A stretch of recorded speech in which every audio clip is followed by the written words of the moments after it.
and gentlemen, welcome again to the analysis of YOLENO TV.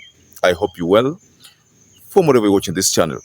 Now, Senator Joe NYUTU has surfaced this morning with a very bold statement, and NYUTU has reacted to the incident in MIGORI, a Kuria area, whereby Ruto was hit by a shoe. Well, there is story that 3 individuals have been arrested in connection with that incident. I'm still waiting for more facts to be able to get to know who were arrested. But NYUTU is telling us that that was a sign that Kenyans are not happy. So I'm going to take you to a statement from NYUTU, and this was during a morning session organized by Sam Gituku. And NYUTU decided to weigh in on this issue and say that that is a sign that people are not happy with William Ruto's presidency.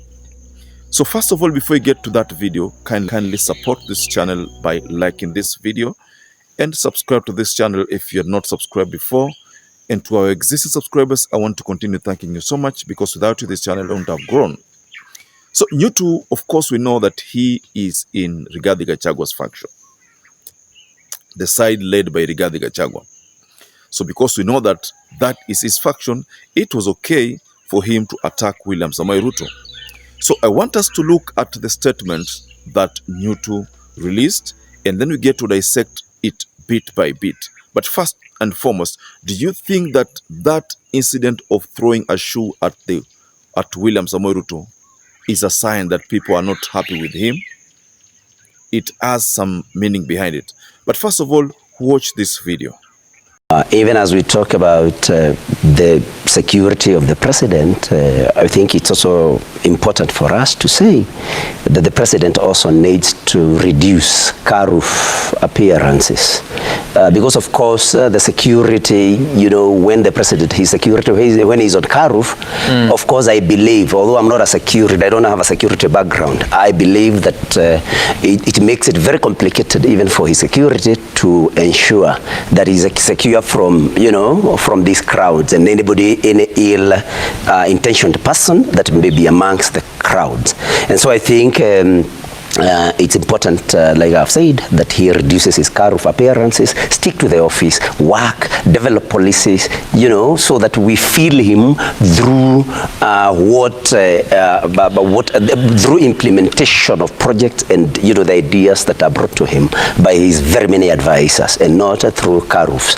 I also had, I listened to my brother Nelson Koech say that, you know, people or imply that people do not are not like they are not like respecting this presidency the way it has been respected before.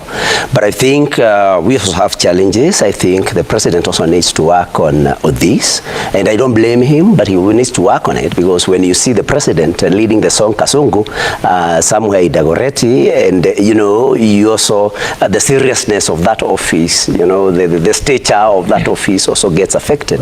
Well, William Ruto is being warned against these rooftop rallies, you know, constantly, you know, engaging himself in rooftop rallies. He's being told that he's supposed to be in the office and work. Stop the rallies. Let rallies be organized by members of parliament, politicians.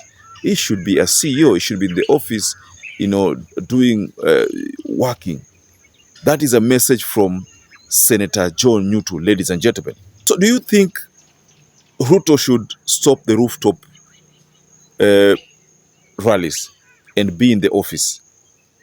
Is he causing these mistakes on himself? You know, when NYUTU talks about rooftop rallies, I think I agree with him to some extent, because the security of William Ruto has been exposed. That incident of shoe throwing exposed his security.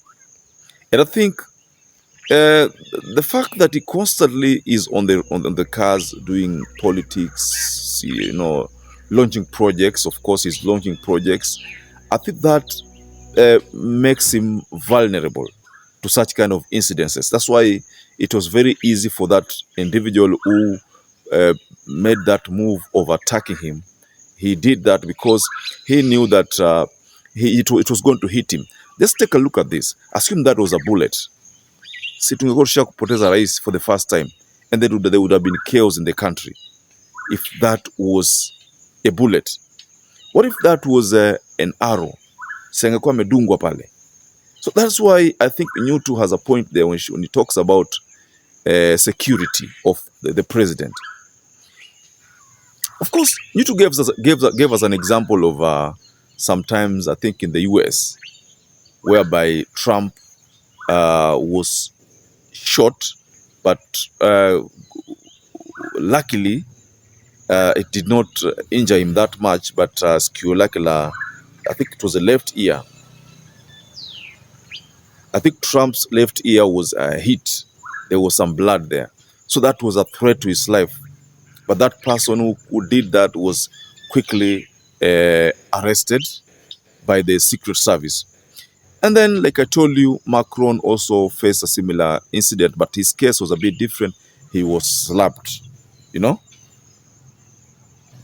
Macron's case was a bit different because he was slapped.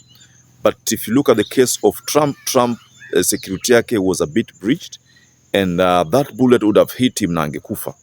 So for this case of William Samoei Ruto, I think William Samoei Ruto should embrace some protection tactics like the ones that Traore uses. If you look at Traore, for instance, when he is moving around, look at how heavily his security is normally employed there. Traore's security is one of the best in Africa. That is why there is no danger to his life. Last time I checked, someone almost wanted to assassinate him, but that person was quickly arrested. So that is what we have been seeing, ladies and gentlemen. So for the case of Ruto, I think I agree with NYUTU to some extent, because what Ruto has displayed during that meeting in MIGORI County is a sign that his security is not guaranteed. So that shoe, if at all it was a bullet, it would have hit the president, and that would have had some chaos would have erupted. That's the truth, ladies and gentlemen. And maybe bullets would have been fired. I remember a story in Kisumu back then, long time ago, when someone attempted to interfere with Jomo Kenyatta.